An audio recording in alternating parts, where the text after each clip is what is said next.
कि देश में बेड आज के दिन में जो पीक पर पहुंचा था सेकंड वेव, तो क्या स्थिति थी, उसको देखते हुए क्या करना चाहिए। देश में भविष्य में ऑक्सीजन की क्राइसिस ना खड़ी हो, उसके लिए क्या करना चाहिए। सभी स्टेट के साथ विस्तार से कंसल्टेशन हुआ। क्रिटिकल मेडिसिन की कोई किल्लत ना हो, उसके लिए भी व्यवस्था भविष्य के लिए बनाने के लिए, और भविष्य में बच्चों में कोविड का फैलावा हो तो उसके सामने हम कैसी व्यवस्था करें। एक कुल मिला के ये सारे विषय को जोड़ के ये पैकेज बनाया गया है। उसके अलावा कई ऐसी व्यवस्था है जिस व्यवस्था हमें सेंट्रल और इंटीग्रेटेड डिजिटल प्लेटफॉर्म के माध्यम से हम उसके सामने अच्छी तरह से उसका उपयोग करके कोविड क्राइसिस के सामने लड़ सके। क्या हम टेलीमेडिसिन का यूज़ नहीं कर सकते हैं? क्या हम टेली कंसल्टेशन नहीं कर सकते हैं? उसके लिए एक अच्छी फैसिलिटी क्रिएट नहीं कर सकते? उसके लिए भी इस पैकेज में व्यवस्था की गई है। उसके अलावा ये सारी पैकेज का इम्प्लीमेंटेशन जब स्टेट गवर्नमेंट करने के लिए जाए तब सभी स्टेट में अलग अलग व्यवस्था होती है, अलग अलग सैलरी होती है। हमने प्रावधान रखा है कि अगले दिनों में 9 महीने तक, मतलब जुलाई टू मार्च तक देश में मेडिकल इंटर्न हो, रेसिडेंट डॉक्टर हो, फाइनल ईयर्स में JNM स्टूडेंट हो, BSc नर्सिंग में स्टडी करता हो ऐसे स्टूडेंट हो, उसकी सेवा भी लेने की आवश्यकता हो तो ले सके। इसके लिए स्टेट गवर्नमेंट व्यवस्था करे और व्यवस्था में भी इस पैकेज से सहयोग मिलेगा।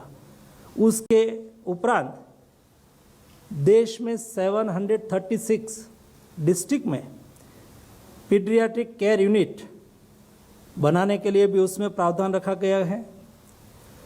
हर स्टेट में PSC और CSC लेवल पर हम बेड निर्माण कर सके, उसके लिए 2,44,000 बेड बनाने की व्यवस्था और उसका प्रावधान इस पैकेज में किया गया है।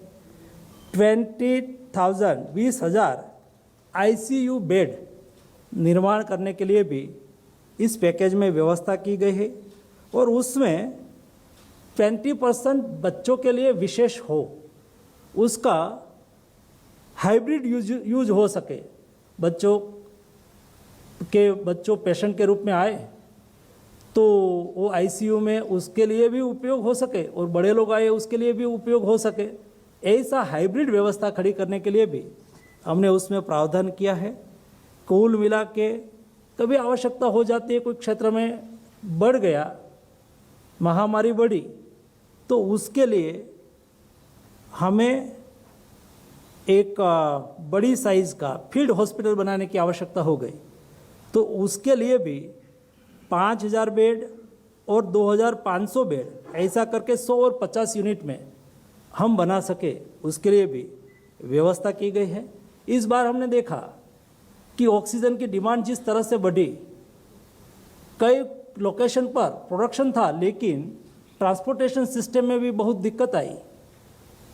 तो ऐसी स्थिति भविष्य में निर्माण न हो जाए, उसके लिए भी हर डिस्ट्रिक्ट लेवल पर 10,000 लीटर क्षमता की व्यवस्था, हमने स्टोरेज क्षमता की व्यवस्था हर डिस्ट्रिक्ट पर 10,000 लीटर स्टोरेज की व्यवस्था हो। ये 9 महीने में हमें सारी व्यवस्था करें, जैसे कि भविष्य में ऐसी कोई स्थिति निर्माण हो जाए तो उसका सामना हम अच्छी तरह से कर सकें। जब पेशेंट को घर से हॉस्पिटल तक ले जाना होता है, जब पेशेंट को घर से हॉस्पिटल तक ले जाने के लिए एम्बुलेंस की आवश्यकता हो, उसके लिए भी हमने इस पैकेज में व्यवस्था की है। कुल मिला के मेडिसिन की भी किल्लत ना हो जाए, सेंट्रल लेवल पर भी बफर स्टॉक के लिए, स्टेट और डिस्ट्रिक्ट लेवल पर भी 1 करोड़ रुपीस की मेडिसिन डिस्ट्रिक्ट लेवल पर प्रयोग करके बफर स्टॉक कर सके, ऐसी भी व्यवस्था इस पैकेज में की गई है।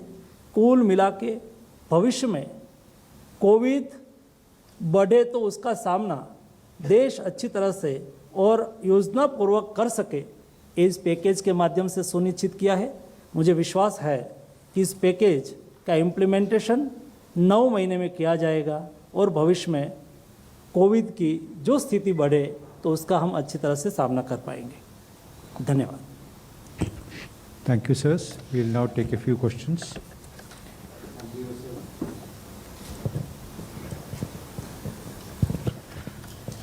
मनसुख जी, सबसे पहले आपको बधाई स्वास्थ्य मंत्री बनने की। मैं मधुरेंद्र न्यूज़ नेशन से बोल रहा हूं। आपने जो पैकेज की घोषणा की, जाहिर तौर पर थर्ड वेव की तैयारियों के मद्देनज़र और आगे की जो चुनौतियां हैं कोविड की, उसके लिए की गई है, लेकिन इसका टेन्योर लंबा रखा गया है, 9 महीने का टेन्योर, जबकि जो एक्सपर्ट हैं वो बता रहे हैं कि अगस्त या सितंबर से थर्ड वेव शुरू हो जाएगी। तो जो सामने का थर्ड वेव है जिसको लेकर पूर्वानुमान है, उसको लेकर इस पैकेज में क्या व्यवस्था है? ये कोविड के सामने हमें सामूहिक लड़ना है और 9 महीने मैक्सिमम है। ये हम 3 महीने 2 महीने हमारी आवश्यकता के अनुसार, लेकिन व्यवस्था हम करें, तुरंत ही आवश्यकता हुई तुरंत ही कर ले, हमें जल्दी से जल्दी करना है, लेकिन ये लिमिटेशन मैक्सिमम है। हम अपेक्षा करते हैं कि शॉर्ट टाइम में ही हम पूरा करें। स्टेट गवर्नमेंट को पूरा करना है, स्टेट गवर्नमेंट की आवश्यकता के अनुसार वो काम करेंगे और पूरा करेंगे। हमारी ये प्रतिबद्धता है कि स्टेट को हर संभव हम मदद करें। हमने तो पहले भी जो SDRS से 28,000 करोड़ रुपीज़, उसमें 75% सेंट्रल गवर्नमेंट का शेयर होता है। सभी स्टेट गवर्नमेंट को कह के रखा है कि आपको इमरजेंसी में यूज होने की आवश्यकता हो तो उसका भी यूज कर सकते हैं। 58।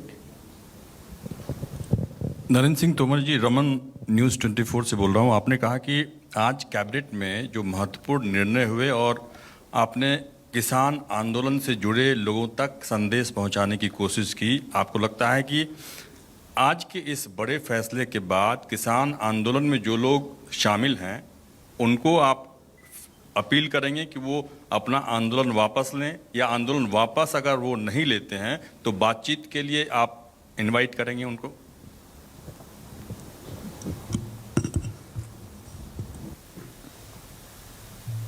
किसान आंदोलन से संबंधित जो यूनियन हैं उनको मैंने एक बार नहीं अनेक बार यह कहा है कि कानून को रिपील करने के अतिरिक्त कोई भी प्रस्ताव वो लेकर हमारे पास आएं, हम उस प्रस्ताव पर चर्चा करने के लिए तैयार हैं। दूसरा, हमने हमेशा किसान आंदोलन के साथ संवेदनशील रवैया अख्तियार किया है। हमेशा किसानों का सम्मान मोदी सरकार के मन में है। लगातार हमारी कोशिश है कि किसान समृद्ध हो, खेती आगे बढ़े, मुनाफे की खेती हो, किसान महंगी फसलों की ओर आकर्षित हो और किसान को सरकार की ओर से अधिकाधिक सुविधाएं दी जा सकें। कृषि सुधार कानून भी इसी दिशा में भारत सरकार का एक महत्वपूर्ण कदम है और मैं समझता हूँ समय रहते किसान यूनियन को उसके महत्व को समझना चाहिए। सारा देश उसके महत्व को समझ रहा है और मैं अभी भी आपके माध्यम से उनको ये कहना चाहता हूँ कि कुल मिला के APMC के विषय को जिस प्रकार से कहा जा रहा था, तो ये इस निर्णय के बाद मैं समझता हूँ इस पर विचार किया जा सकता है और विश्वास भी किया जा सकता है कि APMC समाप्त नहीं होगी। ऐसा कानून में कोई प्रावधान नहीं है। APMC राज्य के कानून के अंतर्गत बनती है और APMC और सशक्त हो और किसानों के लिए उपयोगी हो, यह मोदी सरकार की प्रतिबद्धता है। इसलिए 1 लाख करोड़ रुपए के इंफ्रास्ट्रक्चर फंड में उसको पात्र इकाई माना गया है और इसके बाद निश्चित रूप से APMC की क्षमता बढ़ेगी। यह भी कहा जाता था कि MSP के लिए समस्या जाएगी, तो आप सब ने देखा जब से आंदोलन शुरू हुआ है तब से लगातार पैदावार भी बढ़ रही है, लगातार खरीद भी बढ़ रही है और दलहन और तिलहन की भी खरीद बढ़ रही है और जहां के लोग आंदोलन में अधिक हैं वहां के किसानों को हजारों करोड़ रुपया उनके अकाउंट में इस बार MSP पर खरीद करके पेमेंट किया गया है।